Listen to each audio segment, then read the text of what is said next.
I'm going to end by some reflections from myself and my colleagues who recently came back from Gaza. I'm speaking to you today both as a member of civil society and as a healthcare worker who has witnessed firsthand the death and destruction inflicted upon the Palestinian people. We spent the last 14 months watching as the most live-streamed and documented genocide in history has been met with silence, widespread propaganda campaigns justifying the unjustifiable, silencing and discrediting those who have attempted to expose it. The eyewitnesses that have made it out alive consistently reported crimes that in any other context would have led to sanctions.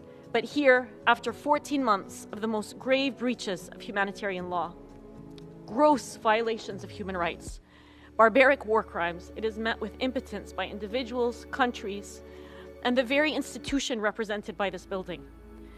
One day, someone will dig up the records of our testimonies, pleading for 14 months. They will dig up the records of Palestinians covering their own genocide when international journalists were unprecedentedly banned from entering. Palestinian children setting up press conferences to tell the world that their lives mattered. We will have to reckon with that history. The precedent that's been set in Gaza, as some of my colleagues here have mentioned earlier, it's going to spread everywhere throughout the world. It signals the demise of rule of law. We've already seen it spread to Lebanon. And as one volunteer surgeon said, when I was in Gaza, I felt like it was a prelude to the end of humanity.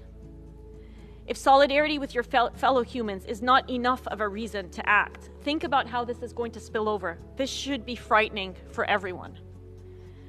I recognize that the words I shared with you today are heavy.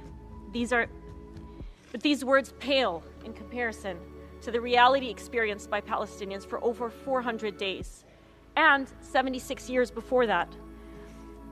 Palestinians don't need our pity. They don't need our praise. They need our meaningful and truthful solidarity. And there is no time for despair. In the 24 hours that I'm going to spend in this city, at least 60 children in Gaza will be injured or killed.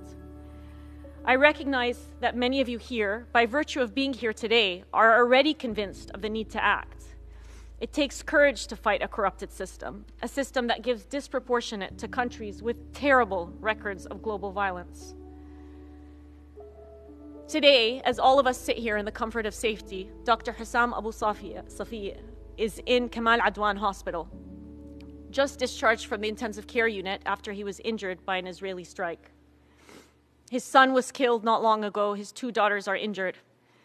And yet he continues steadfastly to provide care for his patients. He said a few days ago, we will continue to provide this service at any cost to ourselves. The courage and action by Palestinian healthcare workers in the face of this genocide presents an exemplary model for all of us. The question I want to last leave you with is, what are we risking? Thank you.